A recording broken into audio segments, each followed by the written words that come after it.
Pasca kebakaran kantor Dinas Pendidikan Kota Makassar, polisi sudah memeriksa 7 orang saksi, termasuk ex-PLH Kepala Dinas Pendidikan Kota Makassar M. Guntur yang juga Kepala Bidang SMP.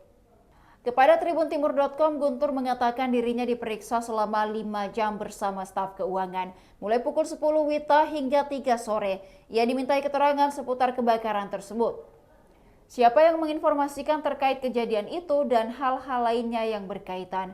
Guntur menjelaskan sesuai dengan yang ia alami, mendapat telepon dari security dan siapa yang ia lihat ketika sampai di lokasi. Guntur menyampaikan bahwa sudah ada 7 staf dinas pendidikan yang diperiksa atas insiden kebakaran ini. 3 diantaranya staf keuangan yang bekerja hingga pukul 2:05 WITA, kemudian kepala subbagian keuangan dan satpam yang berjaga di malam kejadian. Demikian Tribun Timur Hot News kali ini, saksikan berita menarik lainnya hanya di kanal YouTube dan Facebook Tribun Timur.